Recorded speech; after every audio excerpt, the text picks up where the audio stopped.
Maxime Vivas, par exemple.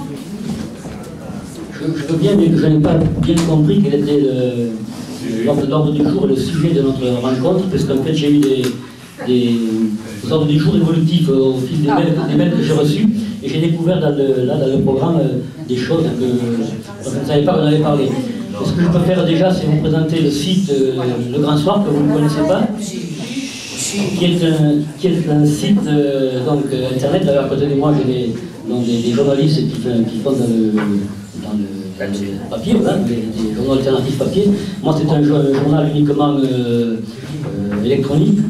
Et Le Grand Soir, donc, c'est un site d'information alternative militante qui existe depuis 2002, donc depuis 10 ans maintenant. Je suis contributeur de ce site depuis 10 ans, mais depuis 2008, je suis un des administrateurs de ce site-là. Voilà. Donc, pour vous donner une idée de ce que ça représente, c'est un site qui a publié à ce jour à peu près 12 000 articles d'auteurs du monde entier et qui compte à peu près à ce jour 1100 auteurs de différentes nationalités. Certains ont écrit qu'un ou deux articles, d'autres en ont écrit des dizaines, voire des centaines. La moyenne des lecteurs que nous avons, lecteurs uniques par jour, ça varie entre 7 et 15 000 par jour. Avec des articles qui sont lus quelquefois, parce qu'ils restent toujours en archive jusqu'à 100 000 fois. Des articles qui sont repris par des sites du monde entier, qui sont souvent traduits dans des langues différentes. Voilà. Alors ça fait comme ça un peu impressionnant, mais quand on compare à ce que le journal télévisé de TF1, on se rend compte qu'on est tout petit, et quelquefois on désespère un peu d'avoir si peu de lecteurs et si peu d'influence. Tous les articles publiés par Le Grand Soir depuis 10 ans sont en archive libre. Si vous allez sur notre site, vous cliquez et puis vous pouvez consulter tous les articles. La règle de transparence du Grand Soir, c'est de ne jamais retirer de notre site un article que nous avons écrit, même si après coup, le temps passant, on estime que finalement, ça aurait pu ne pas le publier, et ce n'est pas ce qu'on veut. Donc tous nos articles sont en consultation libre, ainsi que toute la liste de nos auteurs, vous pouvez le voir tout à fait librement.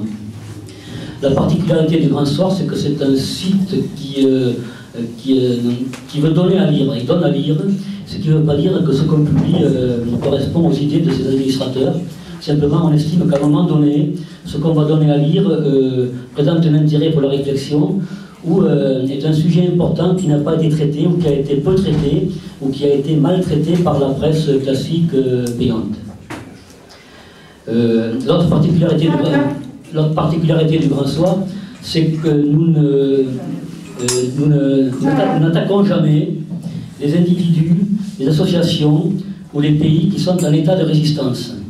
Non pas parce que nous sommes toujours d'accord avec ce qu'ils font, mais parce que ceux qui sont en état de résistance, en règle générale, sont suffisamment attaqués par l'ensemble des médias, qu'on n'a pas besoin d'en rajouter, parce qu'en fait, vous savez, tout ce qui est, en fait, tous ces individus, ou ces associations, ou ces pays présentent ce négatif. Donc nous, c'est la règle d'or, on n'attaque pas les pays en état de résistance. Et pour vous donner un exemple, on est certainement le seul grand site internet qui n'attaque jamais Cuba. Non pas parce qu'on trouve que ce pays est un pays parfait ou un paradis, mais parce que tout ce que vous pouvez savoir de mal sur Cuba, vous le trouverez régulièrement dans l'ensemble des médias, vous le trouverez régulièrement avec une régularité de métronome dans Le Monde, par exemple, qui toutes les 3 semaines à peu près vous donne un article sur Cuba qui vous montre que tout ça marche mal. Donc on publie des contributions de l'ensemble des organisations de la gauche française. On considère que le PS n'est pas à gauche mais au centre, donc on ne publie pas sur le PS, on peut attaquer le PS chez nous, mais le NPA peut publier chez nous, il le fait souvent, le NPEP publie chez nous, d'ailleurs je vais vérifier avant de venir, on a publié 7 articles du NPEP plus 6 de Nicolas, ça fait et on continuera de le faire. On peut publier des articles de lutte ouvrière s'ils veulent, de la CGT, etc. La seule règle qu'on demande à nos contributeurs, c'est de ne pas attaquer les autres composantes de la gauche. Étant entendu que si on veut se démarquer d'eux, on peut le faire en exposant nos propres idées, en fait, et en creux donc les autres idées des autres organisations peuvent être comme ça implicitement critiquées. Vous savez ce que disait Jean-Paul Sartre dans Qu'est-ce que la littérature? Il disait le silence est un moment du langage, et on est en droit de demander à un auteur ou à un journaliste si tu choisis ce sujet-là plutôt qu'un autre, pourquoi tu fais ce choix-là? Et en faisant un choix, implicitement, tu as trouvé que l'autre choix n'était pas bon. Voilà. Donc on peut très bien, quand on est au NPA, faire une critique en creux du parti de gauche du LPEP sans avoir à dire que ce sont des vendus au capitalisme, etc. Ce qui chez nous ne passe pas.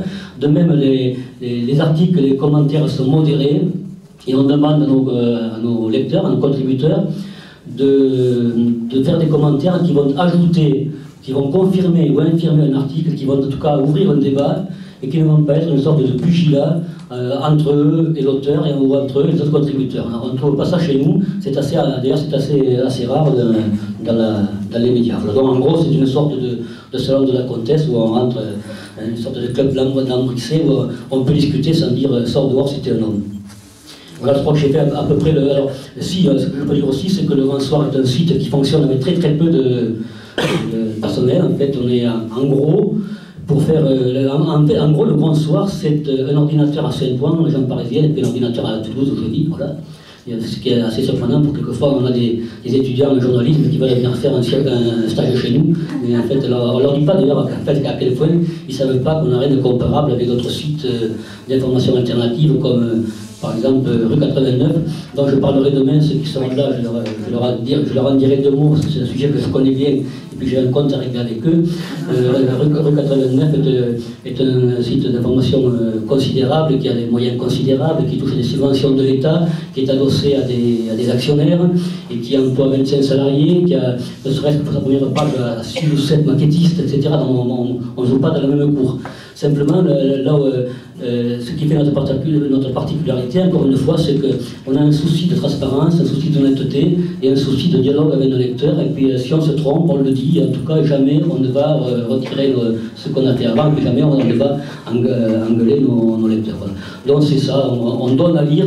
Alors, pour vous donner aussi un exemple qui est un peu peut-être provocateur, si Ahmadinejad prononce à l'ONU un discours de fond que nulle part la presse en France va publier, mais nous on va le publier, non pas parce qu'on est partisan des théocraties, non pas parce qu'on pense que l'Iran est une grande démocratie, mais parce qu'on pense que son discours, son point de vue n'ayant pas été donné, ça vaut le coup de le donner. De même, on donne aussi actuellement, et on nous le reproche beaucoup, le point de vue des autorités syriennes dans ce qui se passe en Syrie, non pas parce qu'on est partisan de la dictature de Bachar el-Assad, pas du tout. D'ailleurs, pas du tout, parce qu'il fut une époque où on était les seuls à dénoncer ce régime-là, quand les autres ne le faisaient pas, quand il était reçu à l'Élysée, et quand il était bon de considérer Bachar el-Assad comme un interlocuteur valable. Et nous, à l'époque, on dénonçait ce régime-là, parce qu'il recevait chez lui des prisonniers des Américains. Vous savez, ce fameux problème de l'externalisation de la torture. Hein. Les Américains n'ont pas le droit de torturer chez eux, la loi l'interdit. Donc ils le font à Guantanamo, et Guantanamo c'est un peu saturé, donc ils externalisent de la torture, ils le faisaient en Syrie, en Égypte, en Pologne, dans d'autres pays comme ça où on pouvait le faire. Et à cette époque-là, nous on avait dénoncé le régime Assad. Et donc on ne peut pas trop nous reprocher d'être partisan de ce régime-là. Simplement, il y a des informations qui ne sont pas données, et le propre d'un journalisme, dans une situation de guerre, c'est de donner le point de vue des 2 parties qui sont en guerre. Sinon, si on donne le point de vue que d'une partie, ça s'appelle plus du journalisme, ça s'appelle de la propagande. Voilà en quoi, en fait, on est assez libre, assez, quelquefois, un peu provocateur. J'ai oublié de dire, peut-être que vous l'aviez compris, qu'on est évidemment anticapitaliste et anti-impérialiste. Alors, Pierre Lévy, donc rédacteur en chef du mensuel Bastille République Nation. Est-ce que vous m'entendez? Oui. Est-ce que ma voix arrive à porter jusqu'au fin fond de la salle? Mais par rapport à la caméra?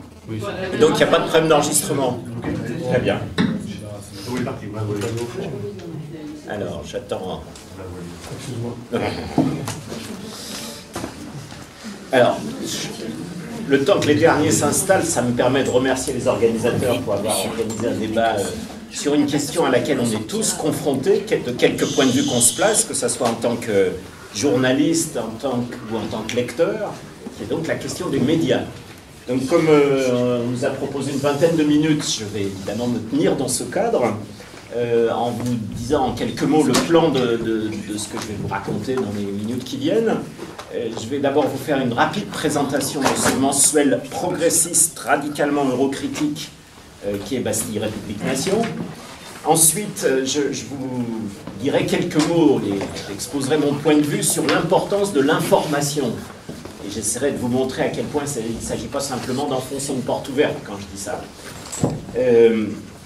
Je dirai ensuite pourquoi radicalement eurocritique, au sens où notre objet c'est l'intégration européenne et notre propos, notre ligne éditoriale part, disons, du point de vue que cette intégration européenne, dans son essence même et dès sa naissance, sans jeu de mots, vise des objectifs qui sont antipopulaires. Je n'anticipe pas sur ce que je veux vous dire dans un instant.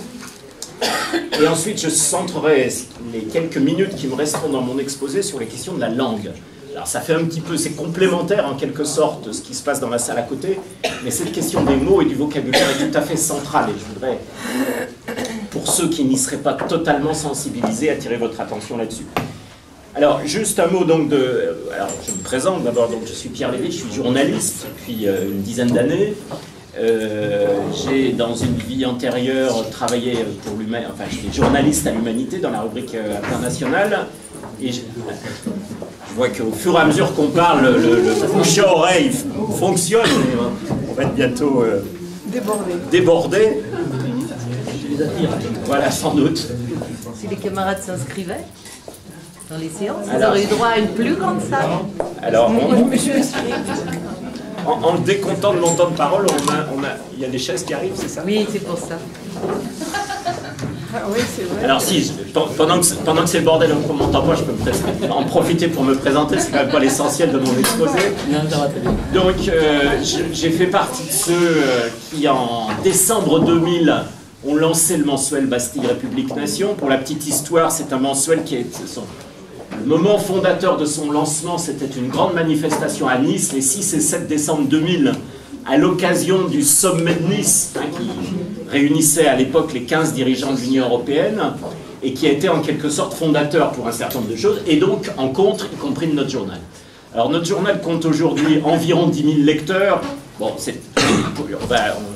Si vous coupez les micros, je peux vous dire que c'est un tout petit peu moins, mais on n'est pas très loin, on est de l'ordre de 9 000, 9 200, disons. Mais enfin, pour la police, on continue à afficher 10 000. Et en l'occurrence, on a eu évidemment, comme toute la presse indépendante, des périodes difficiles sur le plan financier, des périodes où on a été quasiment la tête sur le billot. Nous sommes désormais dans une période où on raccroche les wagons financièrement, on ne se demande pas à chaque numéro si on aura les moyens de voir le suivant. Et donc on traite, pourquoi Bastille République Nation, quand même un mot, c'est évidemment le symbole des places parisiennes autour desquelles les principales manifs se font, et depuis des décennies, mais c'est aussi le triptyque symbolique du progrès social, la Bastille, de la souveraineté populaire, la République, et de l'indépendance nationale. Et donc c'est cette cohérence entre ces trois termes, si je puis dire, qui fonde en quelque sorte la raison d'être de notre mensuel. On est diffusé exclusivement par abonnement. Je vous donnerai quelques détails pratiques tout à l'heure, parce que naturellement vous aurez tous envie de vous abonner, mais pour l'instant je n'encombre pas mon exposé avec ça. Dernier mot sur le journal. Nous avons fait un numéro spécial en septembre qui était consacré à la crise de l'euro et à la fuite en avant fédérale que les dirigeants européens tentent d'imposer. Ce numéro a été, on est en rupture de stock, donc je n'ai hélas pas de possibilité de vous le vendre, mais il est possible de récupérer, si je puis dire, puisqu'on a quand même récupéré des journaux, et je pourrais donc, à ceux qui insistent, vous en fournir sous le manteau quelques-uns. Pas forcément tout de suite, mais d'ici quelques jours. Alors, j'en passe donc au début de l'exposé proprement dit, qui est d'insister sur l'importance du terme et du concept d'information. Ça a l'air d'enfoncer une porte ouverte, on a bien compris que l'information est importante. Oui, sauf que, alors c'est pas du tout en contre d'autres sites, journaux ou autres, mais nous, notre point de départ, c'est de traiter de l'actualité, c'est notre matière première, et de dire ce qu'il en est et de rapporter les faits. je dis ça, tous ceux qui ont un petit peu l'expérience des batailles savent d'expérience à quel point le fait de ne pas se contenter de slogans, de dénonciations, aussi nécessaires soient-elles, ou de discours tout faits, j'allais dire, j'emploie ce mot auquel pourtant je ne donne pas une dimension péjorative, mais hélas souvent on lui donne cette dimension.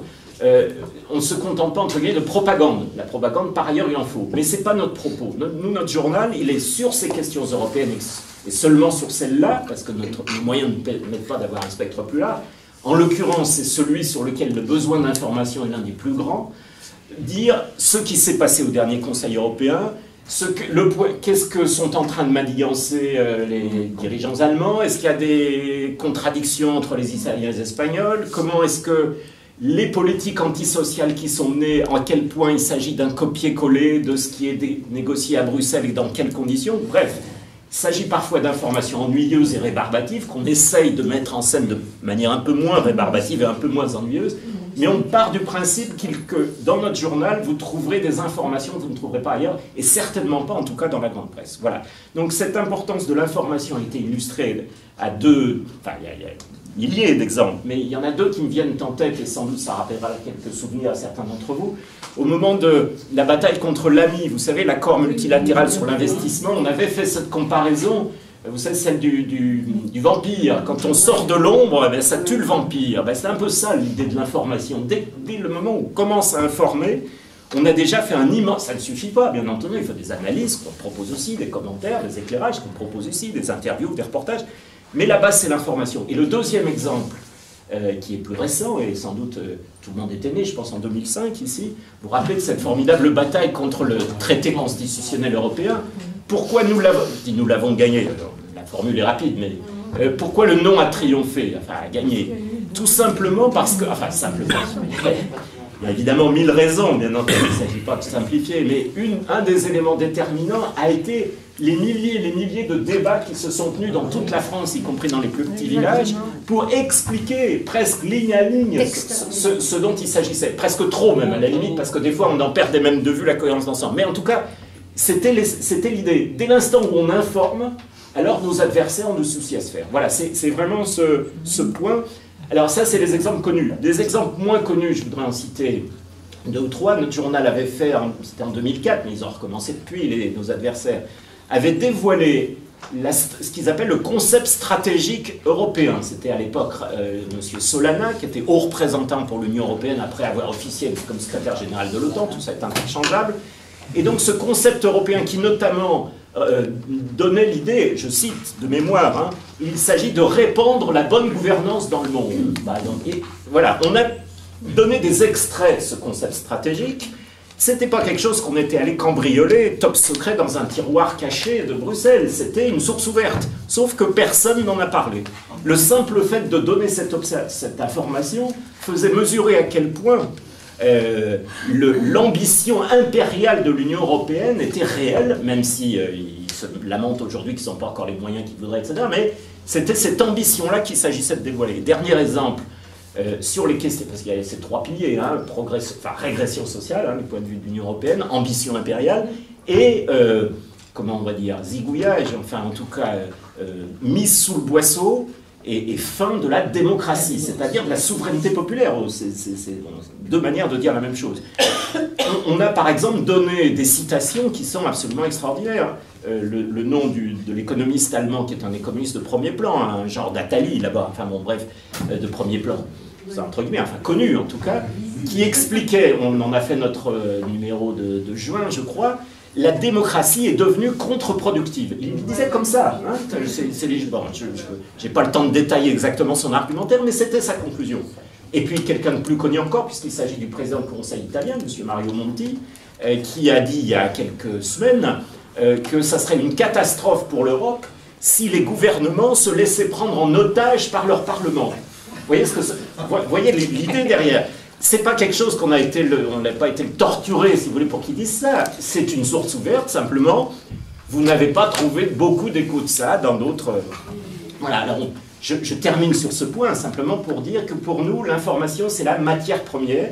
Et le simple fait de donner de l'information, même si bien entendu on l'accompagne d'analyse, etc., est une contribution, en tout cas de notre point de vue, c'est ça, lecteur de juger, une contribution aux batailles que les uns et les autres souhaitent mener.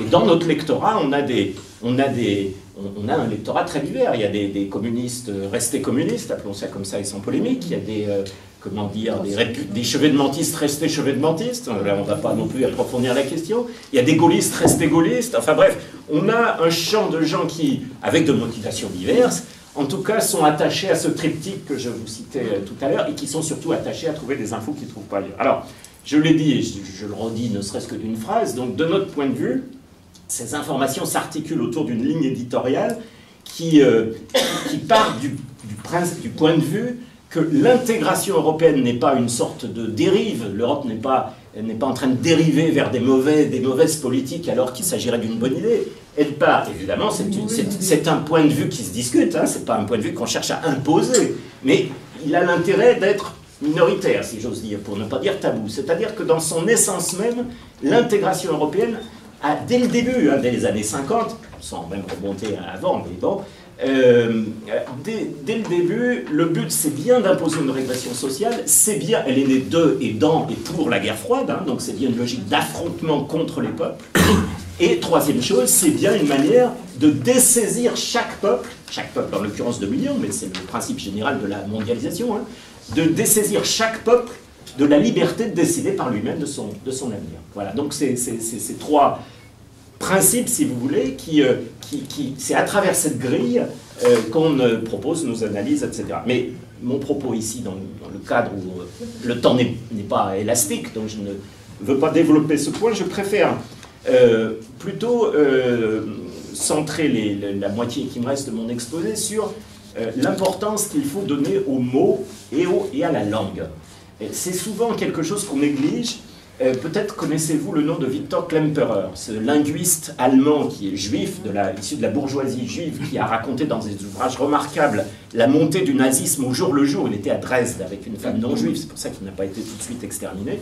Donc c'est remarquable. Il a notamment publié ce livre LTI, Lingua Tertium Imperiae, la langue du Troisième Reich, hein, qui montre à quel point les nazis, en imposant leur propre langue, avaient là un outil, bon, évidemment en plus de ceux qu'ils avaient par ailleurs, pour imposer leur mode de pensée et pour imposer finalement cette idéologie terrifiante, mais par des moyens qui n'étaient pas des moyens de répression au sens qu'ils utilisaient par ailleurs, mais par des moyens beaucoup plus subreptices et d'une certaine manière extrêmement efficaces.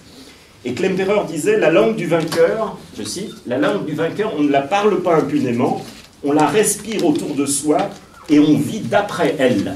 Autrement dit, on peut transposer, bien entendu, je suis pas en train de dire que ceux qui nous dirigent sont des nazis, c'est qu'on se comprenne bien. Ce que je veux simplement dire, je n'ouvre pas ce débat parce que les comparaisons historiques n'ont pas de sens, ce que je veux simplement dire, c'est que la volonté d'imposer une dictature sur les esprits passe par l'imposition de concepts, c'est-à-dire par le fait qu'on dessaisit le monde du travail, le monde progressiste, des concepts avec lesquels il réfléchissait, il analysait, pour lui imposer de réfléchir et d'analyser avec les concepts des adversaires. Et ça, c'est terrifiant. Alors, pourquoi, une fois que j'ai dit ça, je voudrais, en me tenant au temps, mais vous donner quelques exemples. Et si je vous fournis ces exemples, c'est que par nécessité de journaliste de BRN, et pour mon malheur, je suis tous les jours plongé dans cette horrible littérature bruxelloise, qui est à nul autre pareil. Il faut vraiment être obligé pour lire ça. Mais d'une certaine manière, c'est intéressant. Donc je vous en fais profiter, si je puis dire, pendant quelques minutes, qui évidemment n'est pas seulement utilisé à Bruxelles, mais qui pour une part est soit intégré par Bruxelles, soit même inventé et promu par les institutions européennes, qui ne se résument pas à la Commission, qui sont aussi les États membres, le soi-disant Parlement, la Cour de justice, etc. Il y a d'abord les plus connus, ce que j'appellerais des inversions orwelliennes. Dans un autre débat tout à l'heure, il était question d'Orwell, vous savez, ces antiphrases qui consistent à désigner quelque chose par la périphrase contraire. Les plus emblématiques sont connus, on les connaît tous. Un plan social ou un plan de sauvegarde de l'emploi, c'est exactement le contraire. Hein, on fait un plan de sauvegarde de l'emploi pour détruire l'emploi. dans un autre genre d'idée, le statut enfin l'antichambre pour adhérer à l'OTAN s'appelle le partenariat pour la paix. Ah non, on est vraiment dans la caricature, si je puis dire, mais ça fonctionne. Je vais y venir.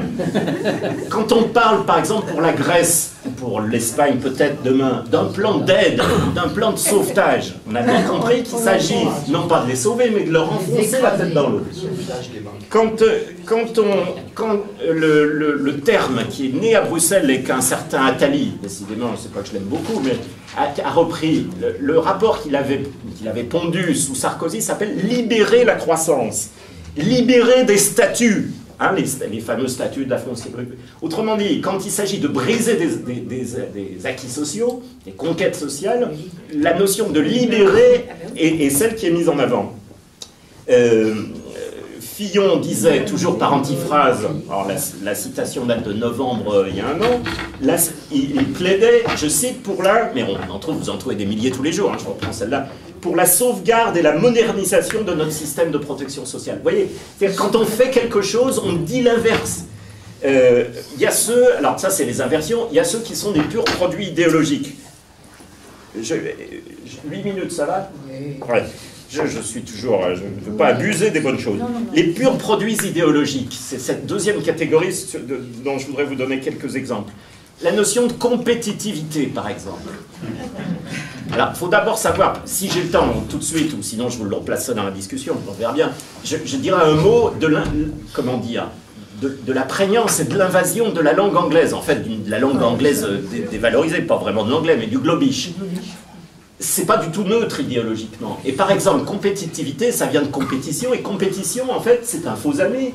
C'est le mot anglais qui veut dire concurrence, qui se traduit théoriquement par exemple. Dès l'instant où vous avez prononcé, j'ai été syndicaliste dans une vie antérieure, dès l'instant où vous avez prononcé le mot de compétitivité, vous êtes mort. Même si c'est pour dénoncer, même si c'est pour dire c'est pas comme ça, c'est là. Le simple fait de toucher à ce concept fait que vous êtes déjà dans les bras de votre adversaire. Parce que compétitivité, vous avez déjà intégré l'idée que le monde, les grandes entreprises, leur raison d'être, c'est de se concurrencer, de faire du marché libre, de faire de la concurrence, etc. Donc, au fond, la compétitivité, comment on peut le faire le mieux? Autre exemple, tout à l'heure j'entendais effectivement, un des pires, parce que c'est celui qui est passé le plus, y compris qui a été, je ne veux pas polémiquer avec personne, mais par les grandes organisations syndicales, toutes, c'est la notion de dialogue social et de partenaires sociaux. Alors, c'est pareil, dès l'instant où vous avez prononcé le mot dialogue social ou de partenaires sociaux, vous comprenez bien que la notion de partenaire, elle est antinomique de la notion d'adversaire. Quand on est partenaire, on essaye de trouver un intérêt commun. Donc, et quant au social, là aussi, le mot en français visait en fait, enfin, dans la langue française et dans l'expérience du mouvement ouvrier, à désigner tout ce qui relève du monde du travail, c'est-à-dire au sens de conquête sociale, d'acquis sociaux. Or, ils ont réussi, pour une large part, à transformer cette notion de social en une sorte d'infirmerie de l'économique, en quelque sorte. Au fond, c'est la notion d'assistante sociale, entre guillemets. Hein, vous voyez, donc il y a une sorte d'inversion, et dans la notion de partenaires sociaux ou de dialogue social, on est en plein dedans.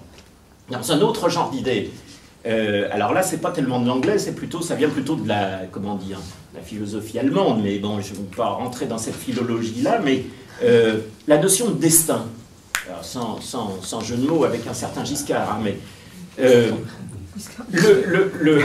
l'Union européenne est chaque jour 1000 fois désignée par ses zélotes comme une communauté de destin. En permanence, on nous explique que nous avons un destin, voire une destinée commune. Mais qu'est-ce que c'est que cette notion de destin? On peut parler d'avenir, on peut parler de... La notion de destin renvoie à ce qui est aussi une expression qui est devenue courante. Quand on dit un tel, il ne faut pas oublier la foi européenne. La foi européenne, on trouve ça. On parle d'Européens fervents, d'Européens convaincus, de convertir à l'euro ou de convertir, vous voyez, au sens religieux du terme. J'attire votre attention sur le fait que tout ça n'a rien de neutre, et j'en passe et des meilleurs. Puisque j'en suis sur l'allemand, il y a tous ces mots qui sont aussi des la notion de vertu budgétaire, de discipline budgétaire, tout ça n'est évidemment pas neutre. En allemand, le mot dette et le mot faute sont le même mot. Et donc, le mot débiteur et le mot pêcheur sont de la même famille. Oui, tout ça n'est évidemment pas neutre. Et évidemment, quand on dit qu'il y a des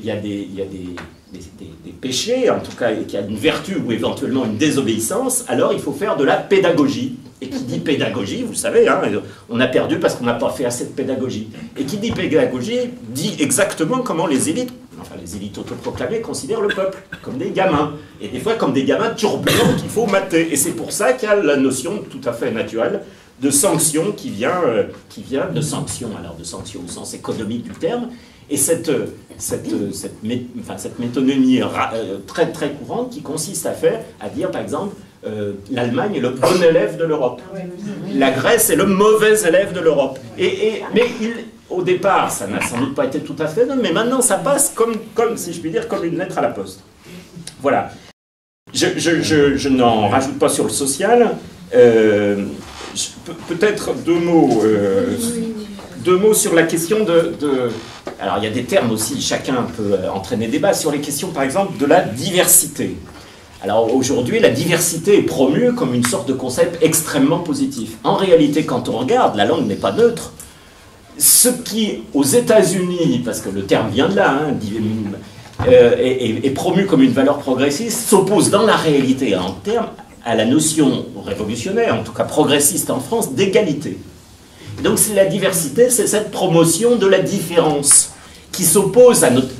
là pour le coup, je ne donne pas de jugement de valeur, j'essaye de faire une petite comparaison historique.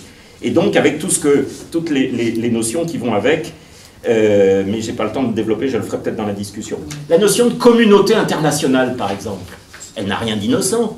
On connaît l'Organisation des Nations Unies, hélas, victime, qui elle-même dérive vers des choses qui n'ont rien à voir avec ses raisons d'être initiales. Mais la notion de communauté internationale n'existe pas en droit.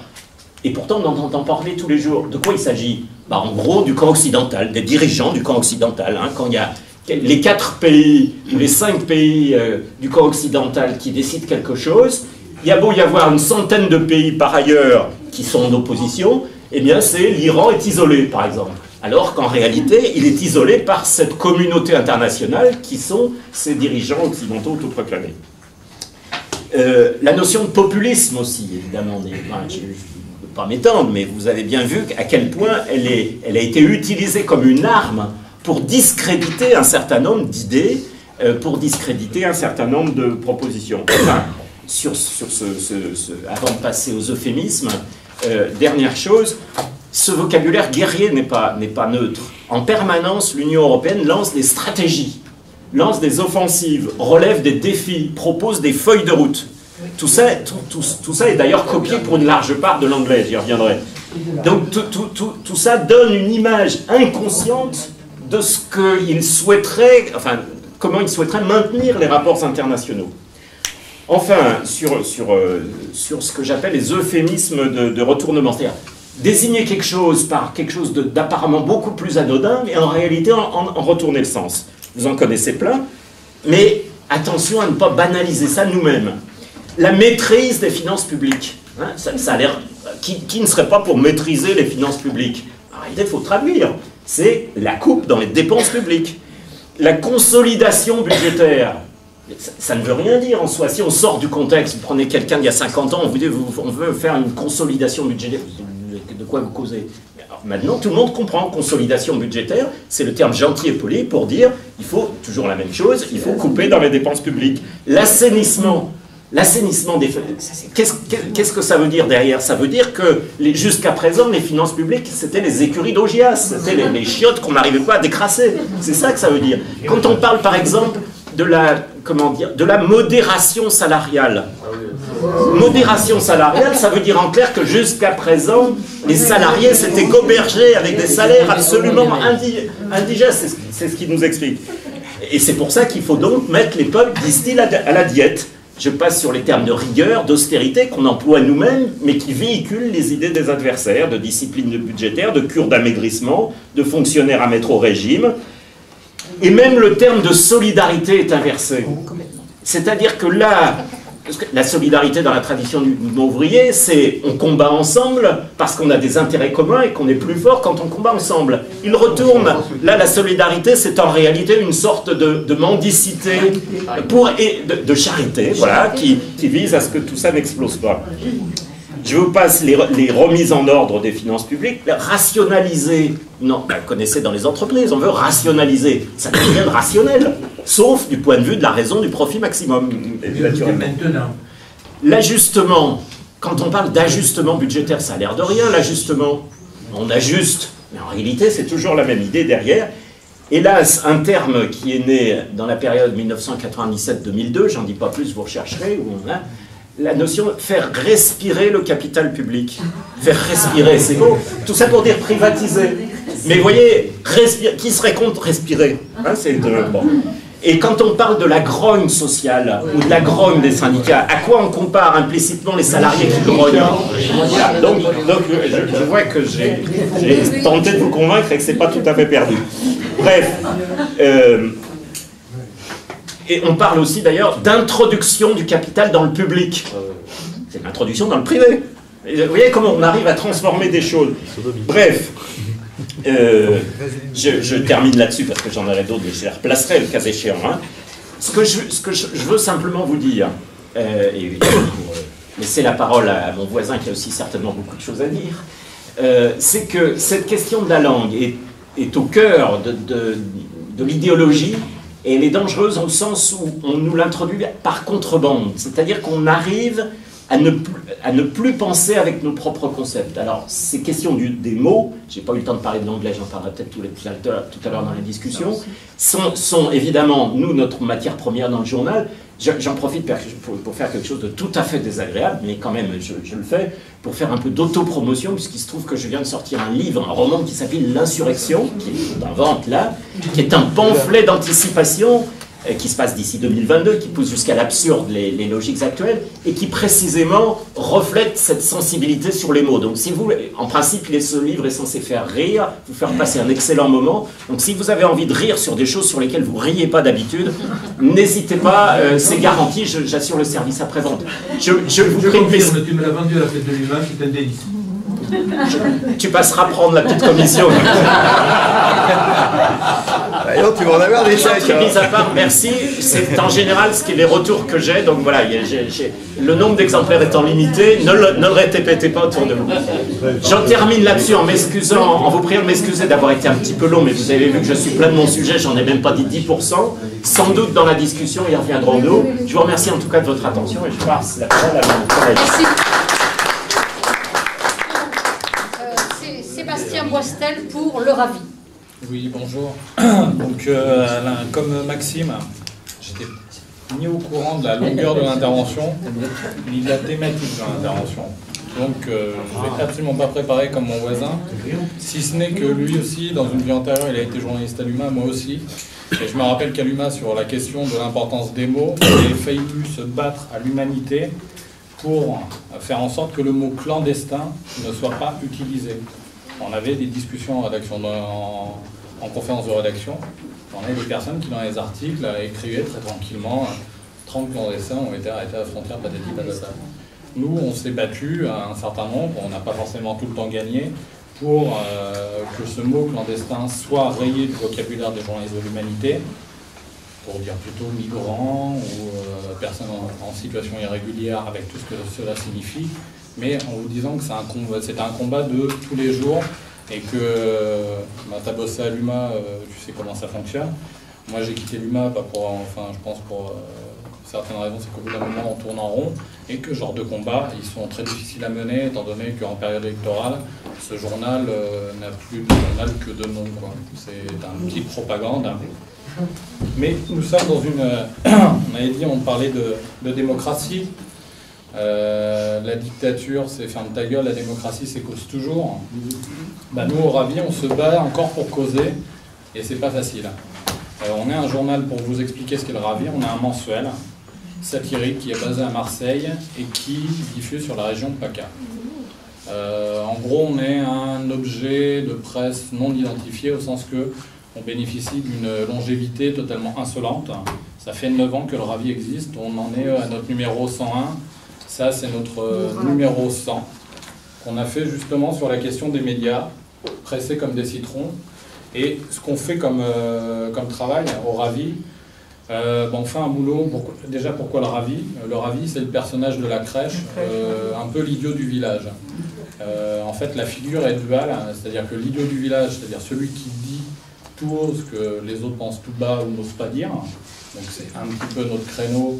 Ça ne veut pas dire qu'on va verser dans le populisme, dans l'espèce de, comment dirais-je, de bon sens populiste près de chez vous, pour reprendre la formule d'une banque, le bon sens populaire, excusez-moi. Mais plutôt, on va parler de ce que les autres médias, en général, ne traitent pas ou traitent mal. Et aussi, il y a aussi le mensuel, on s'appelle le mensuel qui ne baisse pas les bras, comme le Ravi qui est représenté dans la crèche, en général avec les bras en l'air, et qui ne baisse pas les bras parce que pour vous, ça fait 9 ans qu'il existe, et ça fait à mon avis autant d'années, à l'instar de l'humain on va dire, qu'il est au bord de la mort. C'est-à-dire que les fins de mois commencent dès le 2. Je suis payé, je suis en contrat aidé. Je ne sais pas si le contrat aidé, là, début novembre, sera renouvelé parce que le changement pour les plus précaires, c'est vraiment maintenant. C'est-à-dire que les contrats aidés de gauche vont être remplacés par de droite, excusez-moi, on les confond tous les deux, vont être remplacés par des contrats aidés de gauche. Donc, entre-temps, ceux qui ont bénéficié des contrats aidés de droite se retrouvent bientôt sans financement. Donc, avec mes 800 € par mois, je vais bientôt devoir me contenter du RSA pour pouvoir reprétendre aux contrats aidés qui vont sortir. Mais au-delà de cet aspect social, pour vous dire achetez mon journal, sinon je ne mange pas demain, c'est pour vous dire que le journal essaye de traiter, se bat tous les jours pour faire une information qui est mal traitée ou qui n'est pas traitée avec cet aspect régional qui, en gros, on parle de là où on est. C'est-à-dire que le dossier sur les médias, on en a discuté, notamment j'ai sollicité les gens d'Acrimed que je connais assez bien. Ce dossier, il aurait une validité au niveau national. C'est-à-dire, mais on a donné un ancrage local parce que c'est à travers le combat dans le local qu'on peut, à mon avis, arriver à des choses au niveau national. C'est par un travail de réseau. Et le boulot qu'on a fait sur la question des médias, on a lancé une nouvelle formule au numéro 100. On s'est dit, tiens, pourquoi est-ce qu'on ne traiterait pas la question des médias? Parce qu'on a voulu traiter, donner à voir à nos lecteurs ce que les autres médias n'allaient pas traiter, c'est-à-dire dans quel environnement médiatique on se situe. Et on est dans une région, en région PACA, mais c'est une vérité, enfin, on pourrait dire ça d'autres régions, mais on est dans une région qui est médiatiquement sinistrée. C'est-à-dire que la Provence, le groupe Persan, ne sait pas si va y avoir en gros des gros plans sociaux, c'est-à-dire des gros plans de licenciement. La Marseillaise, ils ont aussi, après sur le vocabulaire, ils ont mis en place un plan de départ volontaire. Vous voyez ce que ça veut dire, qui va concerner une quarantaine de personnes, et ils auraient bien voulu certainement qu'il y en ait un peu plus. Et malheureusement, c'est en train de déstabiliser le journal. Au niveau des radios, Radio France, il y a aussi le bon vieux rationalisme économique qui est en train de se mettre en place. Donc les locales qui se mettent en place, ils se rendent compte qu'ils peuvent plus fonctionner avec des pigistes qui sont obligés de réduire les budgets. France 3, Flimelin a annoncé très tranquillement qu'il allait certainement y avoir un plan social qui allait concerner 800 personnes. Au niveau des radios, moi là j'étais à Aix, je suis allé présenter le dernier numéro sur les antennes de Radio Zinzine à Aix. Peut-être que vous la connaissez, c'est une radio associative qui, là, le Conseil général les vire des locaux qu'ils occupaient et ils sauront, grâce au tribunal le 13 novembre, s'ils doivent dégager tout de suite ou s'ils auront le temps de trouver un autre local. En gros, on est dans une région où faire son travail de journaliste est devenu quasiment impossible. C'est-à-dire que, en gros, moi, quand j'ai débarqué de ma belle région parisienne en arrivant à Marseille, en gros, j'ai trouvé le soleil, j'ai perdu l'emploi. Et quand j'étais devant ma conseillère Pôle emploi, elle m'a dit « Ah, vous êtes journaliste ?» Ça ne va pas être facile. Hein. D'où contre-aider, d'où le Ravi. Mais on est au Ravi comme on est à l'Humanité ou dans d'autres endroits, pas par hasard. Parce qu'il y a la possibilité de faire une information qui est effectivement pas comme on peut la faire dans d'autres médias. Je ne suis pas en train de jeter l'anathème sur la Provence ou la Marseillaise. Il y a de très bons papiers, il y a des personnes qui font vraiment leur boulot. Mais il y a des thématiques qui sont très difficilement abordées. Nous, on s'attache aussi à traiter, par exemple, des questions de l'extrême droite. Là, par exemple, dans le numéro 100, dans la série L'attention homo, on a cette espèce de petit jeu à la con qui tient à ce qu'on est des sales gosses et qu'on bosse dans un journal satirique. À chaque fois qu'on parle de Marion Maréchal, on met Marion Maréchal, nous voilà Le Pen. C'est-à-dire que ça n'a l'air de rien, mais au moins ça permet de remettre les points sur les i, de savoir à qui on a affaire. Et savoir à qui on a affaire, ça veut dire aussi traiter d'une manière autrement, enfin d'une manière un peu moins caricaturale, même si on est dans un journal qui laisse une large place à la caricature et au dessin de presse, parce que ce média, cette manière d'expression est en train de disparaître, et on voit les débats qu'il y a pu y avoir autour de Charlie Hebdo, quand bien même on peut avoir la nécessité de prendre une certaine distance par rapport aux caricatures qui ont été diffusées. Mais le dernier numéro, vu qu'il y a eu ces débats sur la caricature et qui a mis en avant cette infamie qui est l'islamisme radical et ces méchants musulmans qui veulent prendre le pain de chocolat de la bouche de nos enfants, on a fait un dossier sur les fous de Dieu. Mais alors ce dossier sur les fous de Dieu, il vient rappeler quand même une chose, c'est que les principaux intégristes, on est dans un pays qui a une certaine histoire, les intégristes les plus virulents, c'est les intégristes catholiques. Et on a quand même dans notre région un certain nombre d'exemples assez... Et puis bon, on n'est pas très loin d'Aix-en-Provence, on sait aussi des accointances qu'il y a au niveau de la religion et notre chère mère Marie Joassin. Donc on sait où on est. Et cette bataille sur la question des médias libres, d'ailleurs il y a une difficulté dans la terminologie médias libres, qu'est-ce que ça veut dire d'une certaine manière. On peut se dire que vu les difficultés qu'on a, notre liberté elle est ultra précaire. On refuse la publicité, sauf la publicité culturelle, c'est-à-dire on disait on accepte que on accepte les pubs de culture et de viticulture. On n'a jamais eu de pub pour le pinard, mais en tout cas pour la culture. On a un certain nombre de subventions qui sont liées aux ateliers qu'on mène, des ateliers de sensibilisation à la presse qu'on mène en milieu scolaire, mais aussi dans les centres sociaux.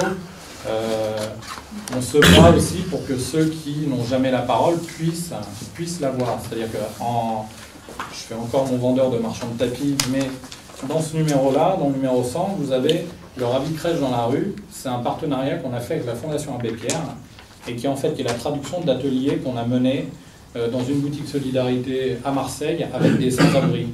Typiquement des personnes à qui on ne donne jamais la parole, à qui on est venu les voir.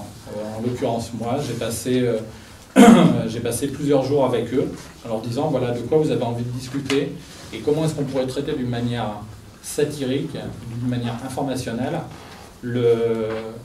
votre vécu. Et ça donne un résultat qui est à mon sens, qui est passionnant. Et cette bataille pour l'information, on l'amène au niveau local, parce qu'on a organisé il y a peu de temps, ici à Aix, la fête des médias indépendants, avec Sans Parole d'Aix, qui est un blog, qui était anciennement un journal papier à Aix, qui s'était monté au moment où Joassin, Joassin le mari, avait fermé un certain nombre de centres, de lieux culturels. En gros, donc, on s'est, avec Sans Parole d'Aix, Radio Zinzine, Téléo 2 Zones, qui est une télévision participative salonnaise, à qui Numérique Lab réclame plusieurs dizaines de milliers d'euros pour pouvoir être diffusé. Et d'autres médias, on s'est dit, on se met ensemble pour pouvoir se battre et obtenir un statut, parce qu'on fait un boulot qui, à l'instar du libraire, par exemple, le libraire c'est un commerce. Vous êtes à peu près d'accord là-dessus, sauf qu'ils ne vendent pas des petits pois. Un libraire indépendant, c'est quelqu'un qui mène dans certaines villes une véritable mission de service public. L'information, c'est aussi on a un boulot, on a une mission de service public. Et donc l'information, nous on n'a pas à se demander si elle doit être rentable ou pas. L'information, il faut que, de cette manière, elle réponde à un besoin il y a une nécessité d'utilité publique, et là on est en train de se battre, nous, pour que les médias indépendants associatifs puissent bénéficier d'aides comme les radios associatives en bénéficient.